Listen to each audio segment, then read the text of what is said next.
जय Hind and hello guys, स्वागत है आपका आपके अपने YouTube चैनल ज्ञानदेह होस्ट में। और इस वीडियो में मैं आपको बताने वाला हूं Indian navy Agniveer SSR and MR भर्ती 2026 ऑनलाइन फॉर्म के बारे में कि कैसे आपको फॉर्म फिलअप करना है।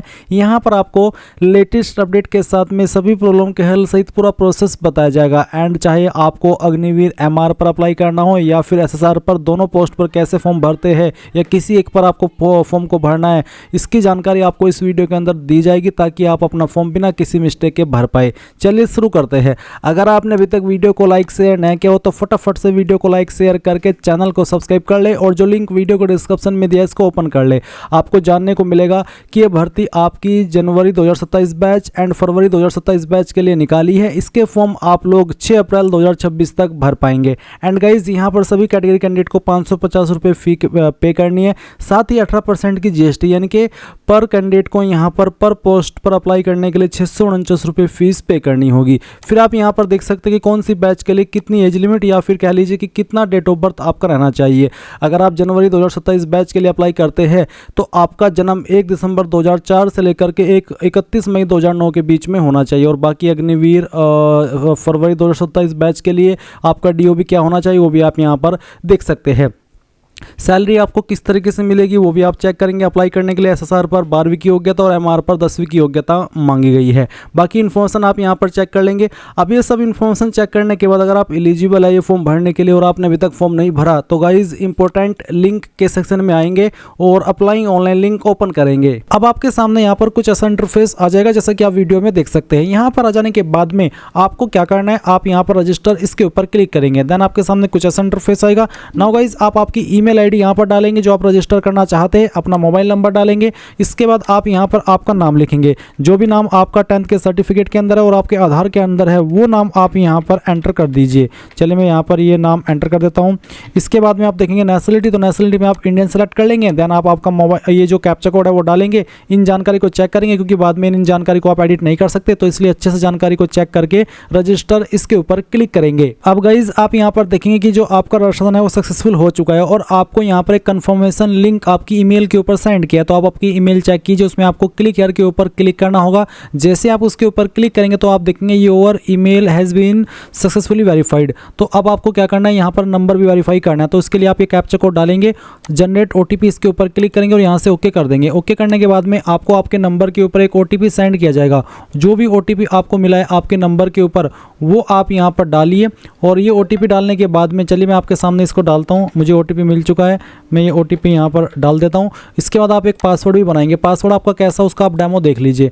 पासवर्ड के अंदर इंग्लिश का कैपिटल लेटर कम से कम 1, फिर स्मॉल लेटर कम से कम 1 और फिर साथ ही एक स्पेशल कैरेक्टर और इसके अलावा डिजिट, कुछ इस तरह का पासवर्ड आपको बनाना है। और पासवर्ड की लेंथ 8 से 20 कैरेक्टर के बीच में रखनी है। तो जो भी पासवर्ड आप बनाना चाहते हैं अपनी मर्जी से वो यहाँ पर आप डाल दीजिए और उसको दोबारा डाल करके आपको वेरीफाई भी कर लेना है, यानी कि दोबारा डाल करके आप उसको वेरीफाई कर दें। फिर ये जो कैप्चा कोड है वो यहाँ पर डाल दीजिए। कैप्चा कोड डालने के बाद में आपको यहाँ पर सबमिट इसके ऊपर क्लिक करना है। सबमिट करने के बाद में यहाँ पर बोला है कि आपका नंबर वेरीफाई हो चुका है। अब आप यहाँ पर इसमें लॉगिन हो जाइए। लॉगिन होने के लिए आपको अपनी जो ईमेल अभी आपने रजिस्टर की है वो डालनी है और जो पासवर्ड अभी आपने बनाया मर्जी से वो यहाँ पर फिल करना है। ये कैप्चा कोड डालना है और लॉगिन के ऊपर क्लिक करना है। अब गाइज यहाँ पर आपके सामने कुछ ऐसा इंटरफेस आ जाएगा। यहाँ पर आ जाने के बाद में आपको बोला है आधार लिंक मोबाइल नंबर, तो आप यहाँ पर वो नंबर डालिए जो कि आपका आधार के साथ में लिंक है और फिर आप यहाँ पर सबमिट इसके ऊपर क्लिक कीजिए। इसके बाद में गाइज आपको यहाँ पर डिजिलॉकर की वेबसाइट के ऊपर रिडायरेक्ट किया है। अब आप यहाँ पर डिजिलॉकर की वेबसाइट के ऊपर लॉगिन होंगे। अगर आपका पहले से अकाउंट बना हुआ है तो आप 3 माध्यम से लॉगिन हो सकते हैं, मोबाइल, यूजर नेम और आधार। मोबाइल में आप वो नंबर डालिए जो आपने यहाँ पर डिजिलॉकर की वेबसाइट के ऊपर लिंक किया हुआ है या फिर रजिस्टर किया हुआ है। यूजर नेम में जो यूजर नेम आपने बनाया वो डालेंगे और 6 डिजिट का जो पिन है आपका वो डालेंगे और साइन इन कर लेंगे। और अगर आप आधार के माध्यम से करना चाहते हैं तो आप आधार नंबर डालेंगे, नेक्स्ट के ऊपर जैसे क्लिक करेंगे आपको एक OTP मिलेगा। जैसे आप OTP डाल देंगे तो आप इसमें लॉगिन हो जाएंगे। अगर आपका डिजिलॉकर की वेबसाइट के ऊपर अकाउंट नहीं बना हुआ तो आप यहाँ पर साइन अप इसके ऊपर क्लिक करके अपना डिजिलॉकर अकाउंट क्रिएट कर लेंगे पहले और उसके बाद में फिर यहाँ पर इस प्रोसेस को फॉलो कर लेंगे। तो मेरा अकाउंट पहले से बना हुआ है। अब मैं यहाँ पर अपना जो नंबर है वो डालता हूँ और फिर जो मेरा 6 डिजिट का पिन है वो भी मैं डाल देता हूँ। अब आपको आपके रजिस्टर्ड नंबर और ईमेल के ऊपर एक OTP सेंड किया है, कोई भी एक OTP आप यहाँ पर डालिए और सबमिट कर दीजिए। सबमिट करने के बाद में आप यहाँ पर डिजिलॉकर की वेबसाइट के ऊपर इस तरह से लॉगिन हो जाएंगे। अब आपको यहाँ पर सेलेक्ट ऑल इसके ऊपर क्लिक कर देना है। यहाँ पर आप अपनी परमिशन दे रहे हैं डोमिसाइल सर्टिफिकेट की, 10th की और 12th की। इसके बाद आप यहाँ पर अलाउ इसके ऊपर क्लिक कर देंगे। नाउ गाइज आपका यहाँ पर जो डाटा है वो डिजिलॉकर की वेबसाइट से फैच कर ले जाएगा और आप इसी वेबसाइट के ऊपर आ जाएंगे जहाँ से आपने फॉर्म फिल करना स्टार्ट किया था। अभी यहाँ पर मेरे सामने एरर आया है, मैं अगेन यहाँ पर लॉगिन करके अब इस प्रोसेस को फॉलो करूँगा। अगर आपके सामने भी कुछ ऐसा आ जाता है तो आपको भी यहाँ पर यही करना है। आप लॉगिन के ऊपर क्लिक कीजिएगा। लॉगिन के ऊपर क्लिक करने के बाद देख लीजिए मैं यहाँ पर आ चुका हूँ। अगर आपका डाटा फैच हो चुका तो अच्छी बात है, नहीं तो आप इस प्रोसेस को दोबारा से फॉलो करेंगे जो कि अभी आपने किया था। तो यहाँ पर गाइज मेरा पहली बार में तो डाटा फैच नहीं हुआ था, बट अब हो चुका है। आप देख सकते हैं यूजर कंसेंट सेव सक्सेसफुली, और साथ ही आप यहाँ पर अब इसमें डोमिसाइल स्टेट में ऑटोमेटिकली देखेंगे कि आपकी स्टेट आपको देखने को मिल जाएगी। अब आप क्या करेंगे, आपको यहाँ पर आधार लिंक मोबाइल नंबर के अंदर अगेन अपना जो मोबाइल नंबर है वो डाल देना है। इसके बाद आप यहाँ पर देखेंगे आधार नंबर, तो आपको आधार नंबर के अंदर अपना पूरा नंबर डाल देना है। अल्टरनेट मोबाइल नंबर के अंदर जो आप सेकंड नंबर यूज करते हैं वो आप यहाँ पर डाल देंगे। उसके बाद में आप यहाँ पर डीओबी देखेंगे जो कि आपकी आधार के अकॉर्डिंग यहाँ पर फैच की गई है। अगर आधार की डीओबी अलग है और आपकी जो रियल डीओबी है वो अलग है तो आप उसको चेंज कर लेंगे। वैसे तो मैं इसमें ओवर एज हो चुका हूँ, बट यहाँ पर जब ये फॉर्म भर ही रहा हूँ आपको सिखाने के लिए, तो मैं यहाँ पर एक ऐसे ही जो डीओबी है वो सिलेक्ट कर लेता हूँ ताकि मैं इस फॉर्म को आगे भर करके आपको दिखा सकूँ। तो इस तरह से आप यहाँ पर इसको आपकी जो डेट को डीओबी को है वो सिलेक्ट कर लेंगे। इसमें आपको ये भी बोला है कि अगर आप इसमें अग्निवीर जनवरी 2027 बैच के लिए अप्लाई कर रहे हैं तो आपका डीओबी 1 दिसंबर 2004 से लेकर के 31 मई 2009 के बीच में होना चाहिए। और अगर आप अग्निवीर फरवरी 2027 बैच के लिए अप्लाई कर रहे हैं तो आपका डीओबी 1 मई 2005 से लेकर के 31 अक्टूबर 2009 के बीच में होना चाहिए, तभी आप एलिजिबल हो पाएंगे। एंड अगर आप यहाँ पर स्पेशल एज के अंदर छूट चाहते हैं जो कि मिलती है यहाँ पर जनरल को, सॉरी एनसीसी कैंडिडेट को, फिर स्पॉन्सर कैंडिडेट ए और स्पॉन्सर कैंडिडेट बी। इसमें यहाँ पर स्पॉन्सर कैंडिडेट क्या है वो आप देख सकते हैं, wards of naval personnel who currently in service और retired including died after retirement get 6 month relaxation, यानी कि इन कैंडिडेट को 6 मंथ का छूट मिलेगा। स्पॉन्सर कैंडिडेट बी होता है wards of naval personnel who died whilst in service and battle casualty category of sponsor candidate, इनको यहाँ पर 1 साल की छूट मिलेगी। तो आपको देख लेना है कि अगर आप इनमें आते हैं तो आप उसके अकॉर्डिंग इन कैटेगरी को सिलेक्ट कर लेंगे। अगर आप इनमें नहीं आते, ना एनसीसी कैंडिडेट है, ना स्पॉन्सर कैंडिडेट ए, ना बी, तो आप इसको अनटिक रहने देंगे। अब आपको यहाँ पर आपका जो फर्स्ट नेम है वो देखने को मिल जाएगा, फिर आप यहाँ पर आपका मिडिल नेम डालेंगे और उसके बाद में आप आपका यहाँ पर लास्ट नेम डाल देंगे। देन गाइज यहाँ पर आएगा पेरेंट नेम, तो आपको यहाँ पर आपके पिता का नाम एंटर कर देना है। और उसके बाद में आप देखेंगे गार्जियन नेम। गार्जियन नेम के अंदर आप यहाँ पर आपके अभिभावक किसी का नाम देख सकते हैं, चाहे आपकी माताजी हो, चाहे आपके भाई हो, बहन हो, चाचा हो, चाची हो, ताऊ हो, ताया हो, जो भी है वो आप यहाँ पर डाल सकते हैं और चाहे तो इस ऑप्शन को खाली भी छोड़ सकते हैं। फिर आप यहाँ पर आपका जेंडर सेलेक्ट कर लेंगे and then identification mark first के ऊपर आपकी बॉडी के ऊपर ऐसा निशान जिससे आपकी बॉडी की पहचान होती है, ये निशान आपकी बॉडी के ऊपर कहीं पर भी हो सकता है, आप उस निशान के बारे में यहाँ पर लिख देना। उसके बाद में आइडेंटिफिकेशन मार्क 2 के अंदर आपकी बॉडी के ऊपर जो सेकंड निशान है उस मार्क के बारे में लिखेंगे। अगर आपकी बॉडी के ऊपर ढूंढने के बाद भी ऐसा एक ही मार्क मिलता है जो कि परमानेंट मार्क हो तो आप सेकंड ऑप्शन में आइडेंटिफिकेशन मार्क 2 के 9 मार्क लिख देना। मैरिटल स्टेटस में आप अनमैरिड सेलेक्ट कर लेंगे क्योंकि इसमें अनमैरिड कैंडिडेट ही अप्लाई कर सकते हैं। अब आपको फोटोग्राफ अपलोड करना है। फोटोग्राफ किस तरह का होना चाहिए वो आप यहाँ पर देख लीजिए। फोटोग्राफ के संबंध में आपको यहाँ पर इस नोटिस के अंदर पहले ही बोल दिया गया कि आपका फोटो किस तरह का होना चाहिए। तो फोटो के बारे में ये कहा है कि आपका passport size recent colour photograph taken not before March 26 के बाद का नहीं होना चाहिए, इसके पहले का ही रहना चाहिए। या फिर ये कह लीजिए कि लेटेस्ट फोटो, जिस भी डेट में आप फॉर्म को भर रहे हैं उसी डेट में आपने फोटो को कैप्चर किया होगा। साइज़ 10 से 50 KB के बीच में यहाँ पर बोला है, बट अगर आप यहाँ पर आएंगे जहाँ से आप इस फॉर्म को भरे तो यहाँ पर बोला है कि 100 KB से कम आपका साइज़ रहना चाहिए। तो आप क्या करेंगे वो आप यहाँ पर देख लीजिए। तो इसमें गाइज आपको ये चीज़ तो ध्यान में रखनी है। सेकेंडली आपको यहाँ पर ये कहा है कि आपको एक जो स्लेट है वो अपनी चेस्ट के सामने पकड़नी है और उस स्लेट के ऊपर आपको आपका नाम लिखना है कैपिटल लेटर में, और किस डेट में आपने फ़ोटो को लिया है वो डेट भी आपको लिखनी है। तो मैं आपको दिखाता हूँ कि किस तरह का वो आपका फ़ोटो होना चाहिए। चलिए मैं यहाँ पर आपको दिखा देता हूँ। तो जैसे कि आप इस वीडियो में देख सकते हैं कुछ इस तरह का फ़ोटो आपका होना चाहिए और उस फोटो को आप यहाँ पर सेलेक्ट कर लेंगे, वो फ़ोटो यहाँ पर इस तरह से आ जाएगा। एंड मैं ये भी बता दूँ कि अगर आपके पास स्लेट अवेलेबल नहीं है तो आप अपने चेस्ट के सामने एक किसी भी ऐप का इस्तेमाल करके एडिट करके एक ब्लैक बॉक्स बना लेना। उस ब्लैक बॉक्स के सामने अपना नाम लिख देना और फिर डीओपी लिखने के बाद में डेट लिख देना जिस डेट में आपने फ़ोटो को लिया है। उसके बाद आप यहाँ पर सिग्नेचर अपलोड करेंगे। इसका साइज़ 50 KB से कम होना चाहिए। तो जहाँ पर भी सिग्नेचर की फाइल है सेलेक्ट कीजिए और ओपन कर लीजिए। उसके बाद आप डोमिसाइल प्रूफ यानी कि निवास प्रमाण पत्र अपलोड करेंगे। इसका साइज़ भी 300 KB से कम रहना चाहिए। तो जहाँ पर भी निवास प्रमाण पत्र है वो आप यहाँ पर सिलेक्ट कर लेना। तो तो मैं यहाँ पर ये फाइल सेलेक्ट कर लेता हूँ। इसके बाद में आप इसको ओपन करेंगे एंड देन सभी जानकारी चेक करते हुए आप सेव एंड प्रोसीड इसके ऊपर क्लिक करेंगे। अब आपके सामने एडिशनल इन्फॉर्मेशन का सेक्शन आ चुका है। तो यहाँ पर हाईएस्ट क्वालिफिकेशन पूछिए, तो आपकी हाईएस्ट क्वालिफिकेशन जो भी है, चाहे वो सीनियर सेकेंडरी यानी कि 12वीं हो या फिर डिप्लोमा हो या फिर 10वीं हो, तो जो भी है आप सेलेक्ट कर ले। मैं यहाँ पर सीनियर सेकेंडरी यानी कि 12th सेलेक्ट कर लेता हूँ।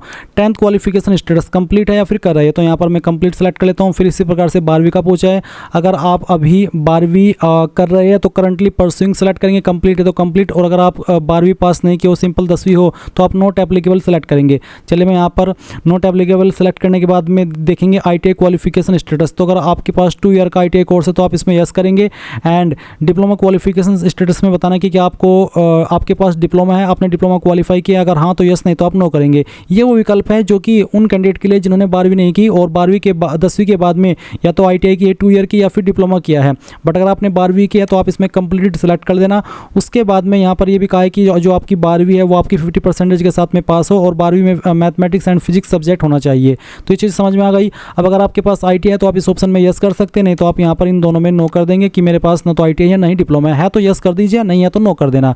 फिर पूछा कि क्या आप SSR पर अप्लाई करना चाहते हैं, अगर हाँ तो यस करने पर पूछा है कि आर यू स्पॉन्सर कैंडिडेट, क्या आप एक स्पॉन्सर कैंडिडेट है, अगर हाँ तो यस, नहीं तो आप नो करेंगे। अगर आप बिल्कुल नॉर्मल है, कोई स्पॉन्सर कैंडिडेट नहीं है, स्पॉन्सर कैंडिडेट की परिभाषा मैं आपको पहले ही दे चुका हूँ जब आप यहाँ पर एज लिमिट के नीचे ऑप्शन को देखे थे। अब आप डिक्लेरेशन के ऊपर टिक करेंगे। अगर आपको MR की पोस्ट पर भी अप्लाई करना है तो आप इसमें भी यस कर दीजिए। यस करने पर यहाँ पर पूछा कि choose your MR branch preference, तो आप यहाँ पर जो MR में ब्रांच होती है 3 तरह की, सेफ, हाइजीनिस्ट और स्टेवर्ड, किसको प्रेफरेंस देना चाहते हैं पहले नंबर पर, सेकंड नंबर पर किसको देनी है और थर्ड नंबर पर किसको देनी है वो आप सिलेक्ट कर लीजिए। सेफ का मतलब होता है कुक, तो अगर आप कुक है तभी आप इसको प्रेफरेंस दीजिए, अगर आप कुक नहीं है तो फिर आप यहाँ पर हाइजीनिस्ट को प्रेफरेंस दे सकते हैं। चलिए मैं यहाँ पर पहले तो यहाँ पर इसमें नो प्रेफरेंस सेलेक्ट करता हूँ, फिर मैं हाइजीनिस्ट सेलेक्ट कर लेता हूँ, उसके बाद मैं स्टेवर्ड, और क्योंकि कुक मैं नहीं हूँ तो मैं यहाँ पर इसमें तीसरे में नो प्रेफरेंस सेलेक्ट कर लेता हूँ। फिर क्या आप एक स्पॉन्सर कैंडिडेट है MR, अगर हाँ तो यस, नहीं तो यहाँ पर भी आप नो कर देंगे। क्या आपके पास NCC सर्टिफिकेट है तो यस, नहीं तो आपको नो करना है। क्या आपको स्विमिंग आती है, अगर हाँ तो यस, नहीं तो आप नो कर देंगे। अब आप सेव एंड प्रोसीड इसके ऊपर क्लिक करेंगे। अब आपको यहाँ पर फोटो अपलोड करना है, तो आप यहाँ पर लाइव फोटो अपलोड करेंगे। पहले में हम कैमरा ऑन कर लेते हैं।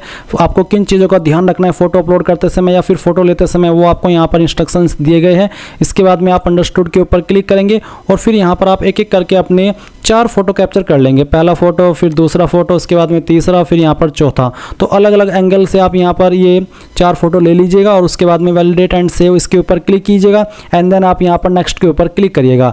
नेक्स्ट के ऊपर क्लिक करने के बाद में गाइज आपके सामने कम्युनिकेशन डिटेल आएगी जहाँ पर आपको आपका प्रेजेंट एड्रेस ऊपर की तरफ भरना है। तो जो भी आपका प्रेजेंट एड्रेस है वो आप यहाँ पर लाइन 1 और 2 के अंदर थोड़ा थोड़ा पार्ट डाल देंगे। उसके बाद आप यहाँ से आपकी स्टेट सेलेक्ट कर लेंगे, फिर आपकी डिस्ट्रिक्ट आपको सेलेक्ट कर लेनी है, आपका ब्लॉक कौन सा है वो आप यहाँ पर लिख देंगे, नज़दीकी पुलिस स्टेशन कौन सा है वो भी आपको यहाँ पर लिख देना है और फिर आपका जो पिन कोड है वो भी आपको डाल देना है। अब अगर आपका प्रेजेंट एड्रेस और परमानेंट एड्रेस सेम है तो आप यहाँ पर टिक कर दीजिए और अगर अलग है तो अनटिक करके अलग से भरिएगा। उसके बाद आप सेव एंड प्रोसीड पर क्लिक करेंगे। अब आपके सामने यहाँ पर 10th की क्वालिफिकेशन की जानकारी फिल करने का ऑप्शन आ चुका है। तो मैं आपको बता दूं, जब आपने इसमें डिजिलॉकर अकाउंट को कंसेंट दिया था और अगर आपने उसमें 10वीं की मार्कशीट को भी कंसेंट दे दिया था तो फिर ऑटोमेटिकली यहाँ पर आपके नंबर आपको देखने को मिल जाएंगे। और अगर आपने उसमें सिर्फ आधार को ही कंसेंट दिया था तो आप यहाँ पर इसमें अपने नंबर खुद से भर सकते हैं। तो इंग्लिश के पहले तो आपको टोटल मार्क्स यहाँ पर डाल देने, कितने नंबर आपको आए थे वो यहाँ पर भरेंगे। फिर यहाँ पर लैंग्वेज से मतलब है कि जिस भी आप स्टेट से है उस स्टेट की जो लोकल लैंग्वेज है वो भी आपने वन ऑफ सब्जेक्ट के रूप में पढ़ी है। जैसे कि मैं यूपी से हूँ तो यूपी की लैंग्वेज है हिंदी, तो यहाँ पर हिंदी के अंदर आपको पहले टोटल नंबर डालने हैं और फिर आपको हिंदी में कितने नंबर आए थे वो यहाँ पर भर देने हैं। आप जिस भी स्टेट से फॉर्म को भरे हैं और उस स्टेट की जो लोकल लैंग्वेज है जो कि आपने पढ़ी है 10वीं के अंदर, उसके नंबर ही आपको यहाँ पर इस लैंग्वेज वाले सेक्शन में भरने हैं। फिर सोशल साइंस आपको यहाँ पर टोटल नंबर डालने हैं, कितने नंबर आए थे वो आप यहाँ पर भर देंगे। साइंस के टोटल नंबर आप यहाँ पर डाल देंगे, कितने नंबर आपको आए थे वो आप यहाँ पर भरेंगे। मैथ के टोटल नंबर आप यहाँ पर डालेंगे, कितने नंबर आपको आए थे वो आप यहाँ पर भर देंगे। फिर फिजिकल एजुकेशन या फिर एनी अदर सब्जेक्ट, तो अगर एनी अदर सब्जेक्ट था फिजिकल एजुकेशन ना होकर के, जैसे कि मेरे पास आर्ट्स था तो मैं यहाँ पर फिजिकल एजुकेशन के नंबर ना भर के एनी अदर सब्जेक्ट में टोटल नंबर डालूंगा, जो नंबर मुझे आए थे वो यहाँ पर मैं भर दूंगा। इस तरह से आपको भी ऐसे ही भरना है। उसके बाद आपकी परसेंटेज कैलकुलेट कर ली जाएगी। अब आप यहाँ पर 10th की मार्कशीट का सीरियल नंबर डालेंगे, उसके बाद में बोर्ड कंडक्टेड 10th एग्जाम, तो कौन से बोर्ड के द्वारा आपका 10th का एग्जाम कंडक्ट हुआ था वो बोर्ड आप सिलेक्ट कर लेंगे। इसके बाद state where school institute located, आपका स्कूल कौन से स्टेट के अंदर था वो स्टेट आप सिलेक्ट कर लेंगे। उसके बाद में कौन सी स्टेट ने आपका जो एग्जाम है वो कंडक्ट किया था वो आप सिलेक्ट करेंगे। स्टेट कंडक्टेड 10th एग्जाम, तो आपको वो स्टेट बतानी है जिसने आपका 10th का एग्जाम कंडक्ट किया हो। स्कूल इंस्टीट्यूट नेम, कौन से स्कूल कॉलेज के द्वारा आपका जो 10वीं है वो आपने किया था वो आप यहाँ पर उसका नाम पूरा डाल दीजिएगा। फिर आप यहाँ पर 10th की मार्कशीट अपलोड करेंगे। इसका फॉर्मेट पीडीएफ का रखा है, तो अगर आपकी फाइल इमेज के अंदर है इसके लिए आपको उसको पीडीएफ में बनाना होगा और गूगल के अंदर आएंगे, सर्च करेंगे इमेज टू पीडीएफ, पहली वेबसाइट आएगी, ये ओपन कर लीजिएगा। सिलेक्ट जेपीजी इमेज, इसके ऊपर क्लिक कीजिएगा और जो 10th की मार्कशीट है ओपन कर लीजिएगा। कन्वर्ट टू पीडीएफ कीजिएगा, पीडीएफ के अंदर कन्वर्ट हो जाएगी। डाउनलोड पीडीएफ के ऊपर क्लिक करेंगे तो ये डाउनलोड हो जाएगी पीडीएफ के रूप में। फिर आप चूज फाइल के ऊपर क्लिक करेंगे और इस फाइल को यहाँ पर सिलेक्ट कर लेंगे और उसके बाद में यहाँ से ओपन कर दीजिएगा। फिर आप नीचे सेव एंड प्रोसीड पर क्लिक कर देंगे। अब आपके सामने यहाँ पर 12वीं की क्वालिफिकेशन की जानकारी आएगी। सेम वे में आप 12वीं की इन्फॉर्मेशन भरेंगे। तो पहले तो आप यहाँ पर टोटल नंबर डाल दीजिएगा, उसके बाद में कितने नंबर आपको आए थे वो आप यहाँ पर भरेंगे। फिर लैंग्वेज वाला वही ऑप्शन है जो कि आपने अगर 12वीं के अंदर भी आपका जो लोकल लैंग्वेज का सब्जेक्ट है वो पढ़ा है तो आप यहाँ पर उसके टोटल नंबर डालेंगे। कितने नंबर आपको आए थे वो आप यहाँ पर डाल देंगे। फिर फिजिक्स के टोटल नंबर कितने नंबर आए थे वो आप यहाँ पर भरेंगे। केमिस्ट्री अगर आपके पास थी तो कितने नंबर उसमें टोटल थे वो भरिएगा। कितने नंबर आपको आए थे वो यहाँ पर डाल दीजिएगा। फिर मैथ के नंबर टोटल यहाँ पर डालेंगे, कितने नंबर आए थे वो आप यहाँ पर भर देंगे। इस तरह से आप भरेंगे।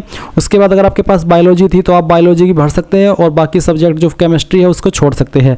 कंप्यूटर साइंस था, फिजिकल एजुकेशन था, कोई अन्य सब्जेक्ट था तो उसकी जानकारी आप भर दीजिएगा जैसे कि आप यहाँ पर देख रहे हैं और जैसे कि मैंने भरी है। उसके बाद नीचे की तरफ सेम वे में आप जानकारी भरेंगे जैसे कि आपने 10वीं की भरी। तो सीरियल नंबर आपको देना है 12th की मार्कशीट का। फिर आपका जो स्कूल इंस्टीट्यूट है वो कौन सी स्टेट के अंदर लोकेटेड था, स्थित था, वो आप सिलेक्ट करेंगे। फिर कौन सी स्टेट के द्वारा आपने आपका जो 12th का एग्जाम है वो कंडक्ट किया है वो स्टेट आपको सिलेक्ट करनी है। इसके बाद में कौन से स्कूल के द्वारा आपने की है उसी स्कूल का नाम देंगे। फिर कौन से बोर्ड के द्वारा की है आपने आपकी 12वीं, वो बोर्ड आप सिलेक्ट कर लेंगे। फिर उसके बाद 12वीं की मार्कशीट आपको यहाँ पर सिलेक्ट कर लेनी है। मैं डेमो के लिए फॉर्म को भरा हूँ तो मैंने एक रैंडम फाइल सिलेक्ट की। अब आप save 12th mark details and proceed इसके ऊपर क्लिक करेंगे। अब गाइज आप यहाँ पर एग्जामिनेशन सेंटर प्रेफरेंस देंगे तो आप पहली चॉइस स्टेट की देंगे कि किस स्टेट में आप अपना एग्जाम सेंटर चाहते हैं और उसके बाद में उस सिटी को देंगे जिसके अंदर आप एग्जाम सेंटर चाहते हैं। उसके बाद सेकंड स्टेट की चॉइस आप यहाँ पर देंगे, फिर उसकी सिटी की प्रेफरेंस देंगे। उसके बाद में थर्ड प्रेफरेंस आपको देनी है स्टेट की और फिर उसकी सिटी की। उसके बाद आप सेव एंड प्रोसीड करके यहाँ से ओके कर देंगे। अब आपको यहाँ पर इसमें डिक्लेरेशन देखने को मिलेगा, आप इसके ऊपर टिक कीजिए और उसके बाद सेव एंड सबमिट एप्लीकेशन इसके ऊपर क्लिक कर दीजिए। तो चलिए मैं यहाँ पर इसके ऊपर क्लिक कर देता हूँ और यहाँ से ओके कर देता हूँ। ओके करने के बाद में आपके सामने कुछ ऐसा इंटरफेस आएगा तो आप बिल डेस्क सिलेक्ट कर लीजिए जो भी आप रखना चाहते हैं। मैं दोनों पोस्ट पर अप्लाई कर रहा हूँ तो दोनों के लिए आपको अलग अलग फीस पे करनी है, यानी कि एक ही फीस में काम नहीं होगा। तो चलिए मैं बिल डेस्क सिलेक्ट करता हूँ और पे नाउ कर देता हूँ। अब आपको यहाँ पर पेमेंट के पेज पर ट्रांसफर किया जाएगा। आप आपकी application fees credit card, debit card, net banking या फिर यूपीआई या फिर क्यूआर कोड यानी कि इनमें से किसी भी माध्यम का इस्तेमाल करके जमा कर सकते हैं। जैसे आप यहाँ पर फीस जमा कर देंगे तो आप अपने फॉर्म का फाइनल प्रिंट आउट ले पाएंगे।